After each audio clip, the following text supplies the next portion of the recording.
علیکم ورحمۃ اللہ وبرکاتہ۔ ان الحمد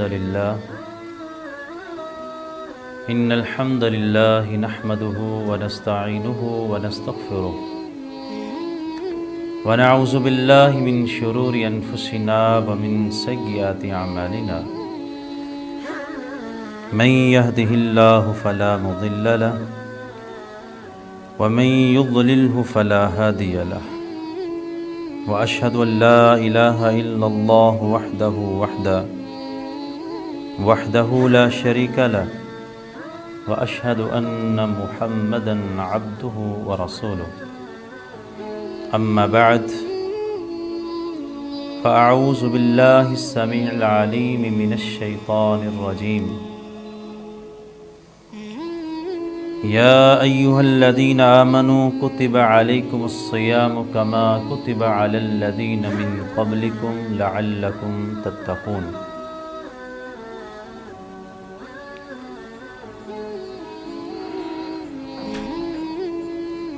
حاضرین کرام، اللہ رب ذوالجلال والاکرام نے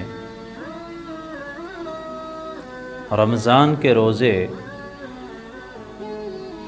صرف امت محمدیہ پر فرض نہیں کیے، بلکہ اس سے پہلے امتوں پر بھی اللہ رب ذوالجلال والاکرام نے روزوں کو فرض قرار دیا۔ اصل میں ان کا مقصد بہت ہی پاکیزہ، بہت ہی اعلیٰ ہے، اور اس کا ثواب جو اللہ رب ذوالجلال والاکرام نے رکھا ہے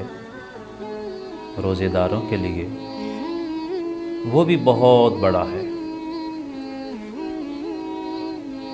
ہم ایک مثال سے اپنی گفتگو کو آگے لے کے چلیں گے۔ میں اور آپ اللہ نہ کرے کبھی بیمار ہو جائیں یا ہمارا کوئی عزیز بیمار ہو جائے، تو ہم اپنے اس مریض کو ڈاکٹر کے پاس لے کر جاتے ہیں، کسی حکیم اور دانا کے پاس لے کر جاتے ہیں۔ وہ ڈاکٹر، وہ حکیم مریض کو چیک کرتا ہے، دیکھتا ہے، جائزہ لیتا ہے، اپنی مکمل تسلی کرنے کے بعد وہ ایک دوائی تجویز کرتا ہے، نسخہ لکھتا ہے، میڈیسن تحریر کرتا ہے، اور اس کے ساتھ ساتھ کچھ پرہیز بھی لکھ دیتا ہے یا زبانی بتا دیتا ہے کہ بھئی آپ نے یہ میڈیسن اتنے ٹائم آپ نے لینی ہے، اور اس کے ساتھ ساتھ آپ نے ان چیزوں سے پرہیز کرنا ہے۔ اگر آپ نے پرہیز نہ کیا تو ممکن ہے دوائی اثر نہ کرے۔ ہارٹ کا پیشنٹ ہے، شوگر کا مریض ہے، بڑے بڑے امراض ہیں جس میں انسان اللہ نہ کرے کوئی انسان مبتلا ہو، لیکن یہ امراض پائے جاتے ہیں، اور اگر کوئی انسان اس میں مبتلا ہے،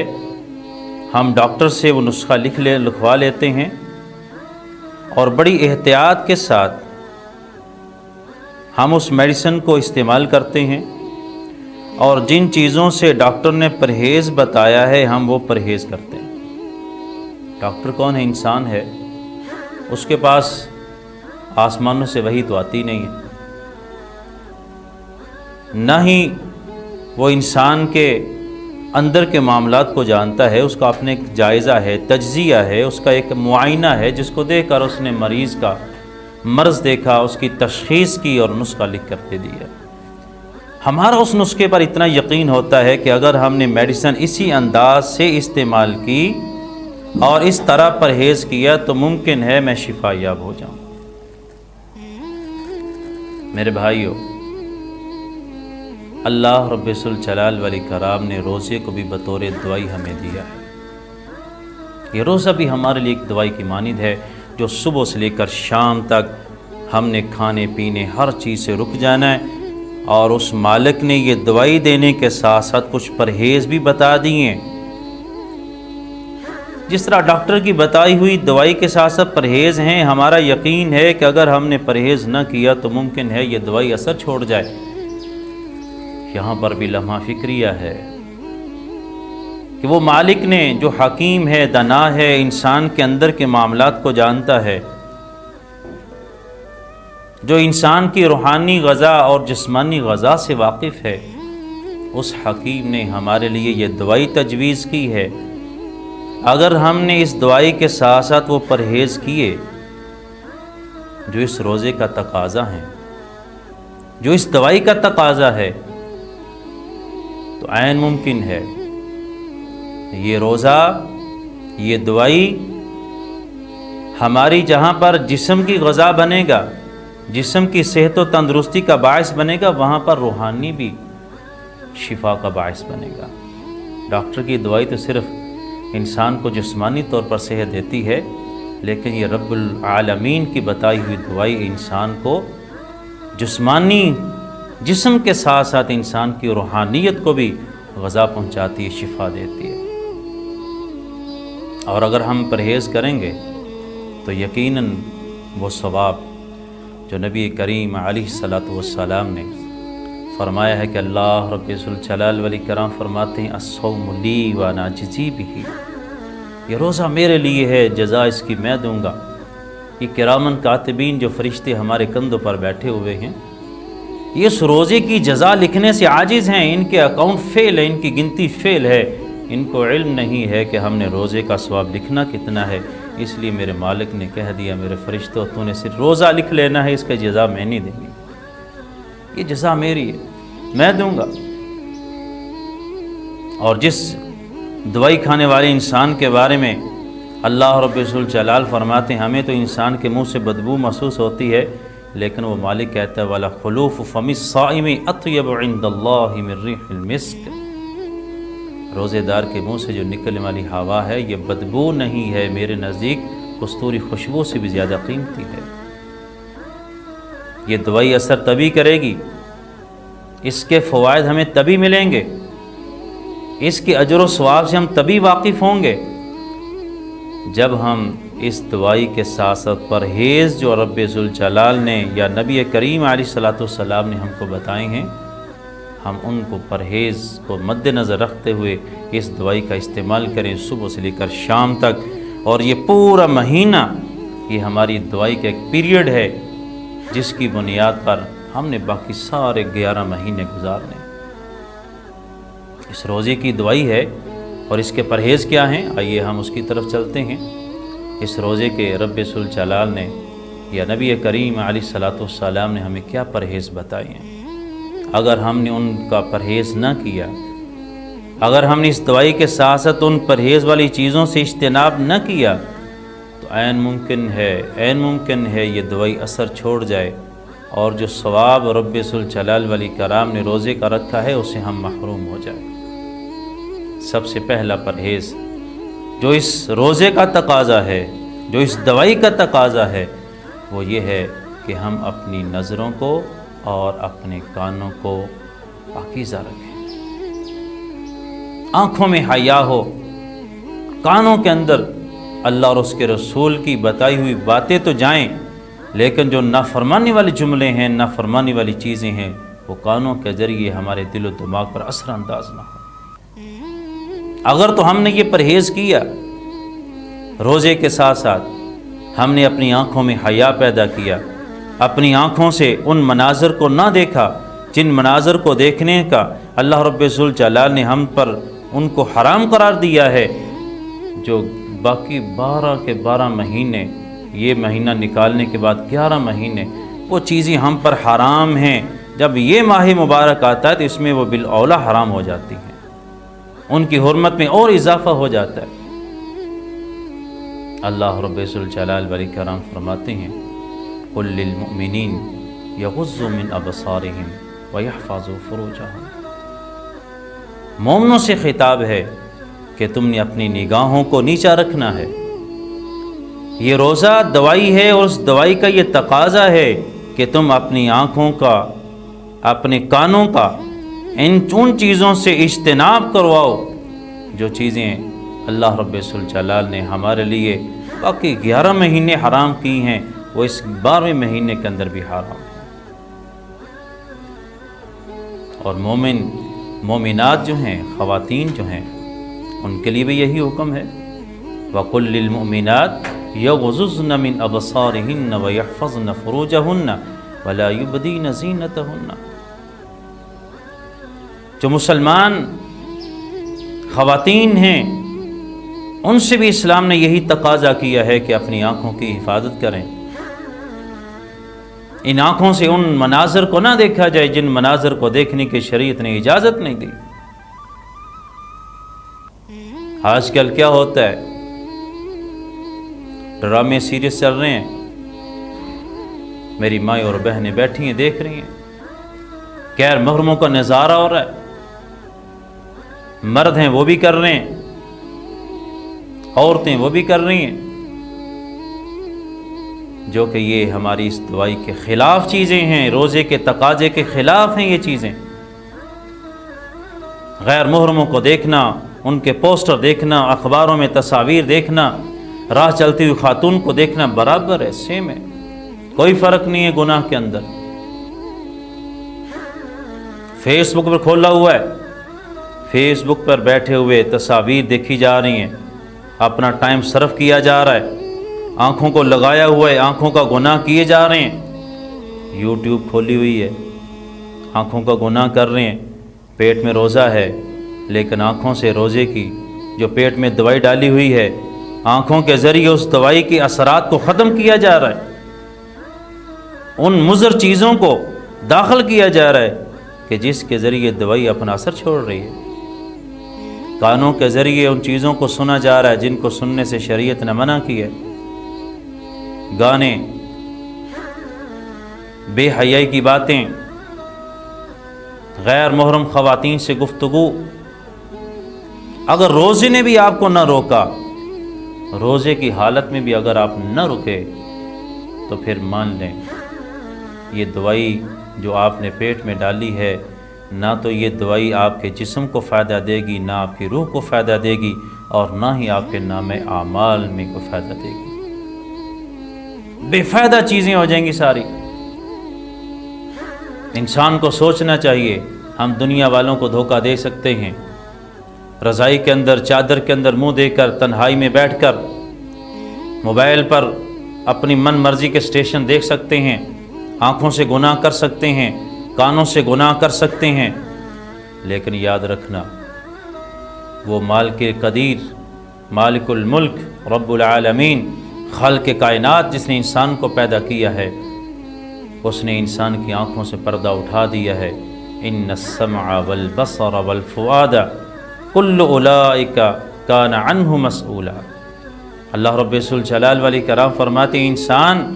اس وقت کو یاد کر جب تجھ سے تیری آنکھوں کا حساب ہوگا، تجھ سے تیرے کانوں کا حساب ہوگا، تجھ سے تیرے دل کا حساب ہوگا، اس وقت تو اپنے آپ کو کیسے چھپائے گا؟ حتی اذا ما جاؤوہا شہد علیہم سمعہم وابصارہم وجلودہم بما کانوا یعملون۔ اور یہ انسان کی آنکھیں، انسان کے کان، انسان کی جلد، انسان کا وجود اللہ کے حضور گواہی دے گا۔ آنکھیں بول بول کر کہیں گے اللہ فلاں وقت اس نے گناہ کیا، کان بول کر گواہی دیں گے اللہ فلاں وقت اس نے فلاں گلوکارہ کے، فلاں اداکارہ کے اس نے گانوں کو سنا، یہ برائیاں کی۔ یہ کان بھی بول کر کہیں گی، آنکھیں بھی بول کر گواہی دیں گی۔ اے انسان، تیرے لیے بچنے کا مقام نہیں ہوگا۔ اس لیے آج وقت ہے، آج مہلت ہے۔ اللہ نے یہ بابرکت مہینہ دیا ہے جس میں رب ذوالجلال والاکرام نے اپنے غضب کے سارے دروازے بند کر دیے ہیں اور اپنی رحمت کے دروازے آٹھوں کے آٹھوں کھول دیے ہیں، کیونکہ نبی رحمت صلی اللہ علیہ وسلم کا فرمان ہے کہ جیسے ہی رمضان آتا ہے فتحت ابواب الرحمہ، وفی روایت فتحت ابواب السماء، کہ جیسے ہی رمضان آتا ہے رب ذوالجلال والاکرام اپنی رحمت کے دروازے کھول دیتے ہیں۔ ایک روایت میں اللہ رب ذوالجلال اپنے آسمان کے دروازے کھول دیتے ہیں تاکہ دکھی انسانوں کی پکار کو ڈائریکٹ سنا جائے اور ان کی پکار کو سن کے ان کا جواب دیا جائے۔ آج وقت ہے، مہلت ہے، ہم نے دوائی تو پی لی ہے، اگر ہم نے اس کا پرہیز نہ کیا، ان چیزوں سے اجتناب نہ کیا جو اس دوائی کے اثرات کو زائل کرتی ہیں، تو پھر عین ممکن ہے کہ بھوک پیاس کے سوا ہمیں کچھ حاصل نہ ہو۔ نبی رحمت صلی اللہ علیہ وسلم نے فرمایا تھا، کم من صائم لیس لہ من صیامہ الا الظمأ، کتنے روزے دار ایسے ہیں جن کے روزوں سے انسان کو کچھ حاصل نہیں ہوتا سوائے بھوک اور پیاس کے۔ وجہ کیا ہے؟ اس کی بنیادی وجہ یہی ہے کہ ہم نے روزہ تو رکھ لیا ہے لیکن روزے کے تقاضوں کو پورا نہیں کیا۔ یہ روزے کی شکل میں ہم نے دوائی تو پی لی ہے لیکن ہم نے ان چیزوں سے پرہیز نہیں کیا کہ جس کی وجہ سے یہ دوائی اپنا اثر چھوڑ دیتی ہے۔ دوسرا پرہیز جس کا تقاضا ہم سے روزہ کرتا ہے، ہم ہر اس گناہ کو چھوڑ دیں جو گناہ ہمارے ہاتھوں سے ہوتے ہیں۔ ہاتھوں سے بہت بڑے بڑے گناہ ہوتے ہیں، لوگوں کی جائیداد کو اپنے نام لگوا لیا جاتا ہے، کم تولا جاتا ہے، کم ناپا جاتا ہے۔ ہر وہ گناہ جس کا تعلق انسان کے ہاتھ کے ساتھ ہے، روزہ ہم سے تقاضا کرتا ہے، یہ دوائی ہم سے تقاضا کرتی ہے کہ انسان چھوڑ دے، اس سے اجتناب کر۔ کیوں؟ فویل للمطففین الذین اذا اکتالوا علی الناس یستوفون وَإِذَا كَالُوهُمْ أَوْ وَزَنُوهُمْ يُخْسِرُونَ، تباہی ہے، ہلاکت ہے ان لوگوں کے لیے جو کم تولنے والے ہیں۔ لوگوں سے تو پورا لیتے ہیں، جب دینے کی باری آتی ہے تو کمی کرتے ہیں۔ دودھ ہم سے کو لینے کے لیے کلو آتا ہے لیکن ہم نے جب اس میں پانی ڈالا ہوا ہے تو کلو دودھ کے ساتھ ساتھ وہ کلو پورا نہیں جاتا بلکہ اس میں 1 پاؤ پانی ہوتا ہے۔ جب 1 پاؤ پانی اس میں شامل ہے تو دودھ 3 پاؤ رہا، پیسے ہم نے 1 کلو دودھ کے لیے ہیں، تو یہ ہمارے ناپ تول میں کمی ہوئی۔ وَأَوْفُوا الْكَيْلَ إِذَا كِلْتُمْ وَزِنُوا بِالْقِسْطَاسِ الْمُسْتَقِيمِ، ہم دکان پر بیٹھے ناپ تول میں کمی کریں، دوائی پی ہوئی ہے، روزہ رکھا ہوا ہے، حاجی صاحب دکان پر بیٹھے ہیں، کپڑا ناپ رہے ہیں، ڈنڈی لگا رہے ہیں، کسی چیز کو تول کے دے رہے ہیں، ڈنڈی لگا رہے ہیں،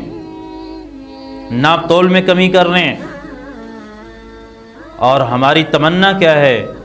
کہ اللہ ہمیں روزے کا وہ ثواب عطا کرے جو ثواب اس مالک نے رکھا ہے، ایسے ثواب نہیں ملے گا۔ آپ نے روزے کے تقاضوں کو پورا ہی نہیں کیا۔ جب اس طرح کی خرابیاں ہمارے روزے کے اندر آئیں گی، بد پرہیزیاں آئیں گی، ہم ان چیزوں سے پرہیز نہیں کریں گے جو ہمارے روزے کے خلاف ہیں، تو پھر روزے سے ہمیں کچھ حاصل نہیں ہوگا۔ ضروری ہے کہ ہم ہر اس گناہ سے بچ جائیں جو گناہ ہمارے ہاتھوں سے ہوتے ہیں۔ لیکن اگر ایسا نہ کیا،